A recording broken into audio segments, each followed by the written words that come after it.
Hey everyone, we're Dude Reviews and this is the Maggie and Fletch Show. We're here to do reviews on TV shows and movies, and today's TV review is on Westworld Season 1. Yeah, Westworld Season 1 premiered in 2016 and has since then been a massive success, and still is now with Season 2 just coming out. IMDb gave it a score of 8.9 and Rotten Tomatoes gave it 91%, which puts it right up there with the top dogs. And now Max is going to do a very quick synopsis. So this TV show is about a futuristic park where rich people can go to, where it's full of these hosts, which are the robots, and more or less you can be and do whatever you want without any consequences. Yeah, so we've got Evan Rachel Wood, she plays Dolores. We've got Thandie Newton, who plays Maeve. We've got Jeffrey Wright, who plays Bernard, or as they say, Bernard.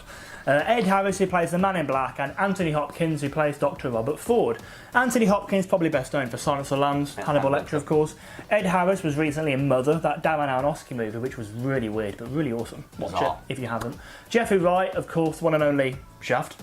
Hell yeah. Evan Rachel Wood, we didn't really know who she was before this, to be honest, and we don't recognise anything she's been in. I think her biggest feature is a movie called 13, but we'll no doubt see her again because this has really made a worldwide household name, really. Yeah. And Thandie Newton coming up in the new Star Wars movie Solo, which I believe is out next month. Really quite interesting.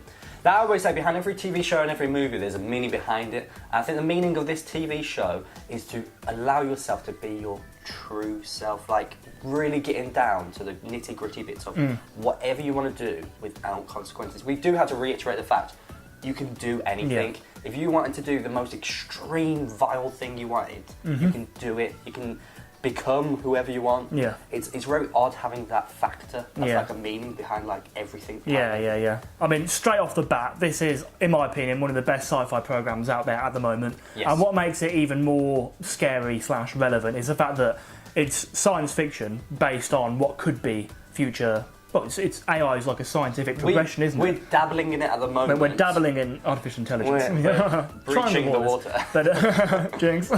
But yeah, no, it's all coming up and it's done so well. And Jonathan Nolan, he's the co-writer. He's written, I think, all the episodes for Westworld so far. He does a brilliant job here, and it's probably just runs in the blood of Nolan's, doesn't it? Because obviously his brother's awesome as well. Yeah, but, they are so good at stuff like this. Imagine the fact that when you're young and you watch TV, you just get drawn in. I remember having 5 channels and I always just watch stuff. Channels. Yeah, I remember 3 of you came out and was like, we've made it!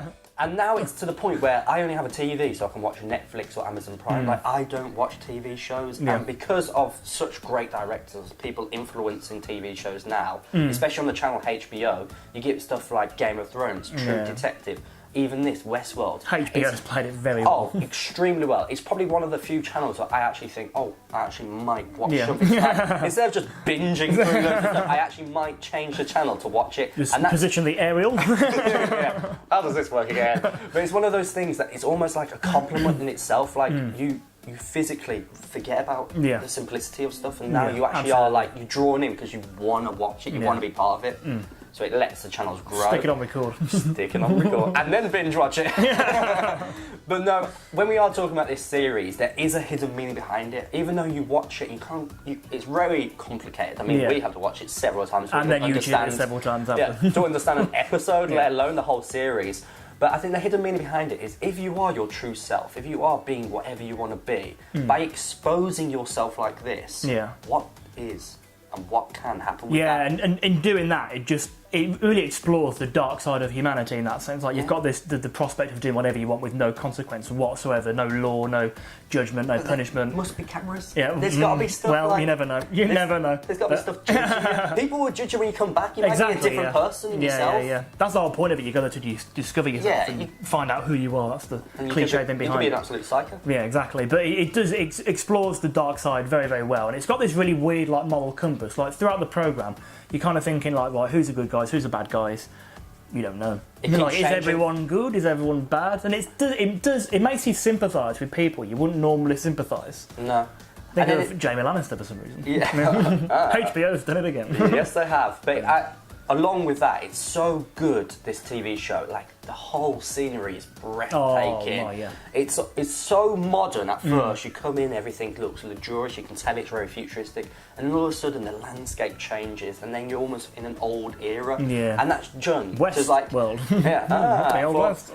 Western. Did what it said on the tin. But it's so amazing how, as I said, it's breathtaking. People go, and they've gone multiple times to this futuristic park, and they can't even explore the outer rims because it's so big, and the fact that everything's done to such a high level of quality. Going on the scenario, the scenery, like even the hosts. So that they're called the hosts, the artificial intelligence in this program, and they're not like your normal, like your Arnold Schwarzenegger Terminators, where like you're very just monotone. I have to wear glasses because my eyes don't do anything.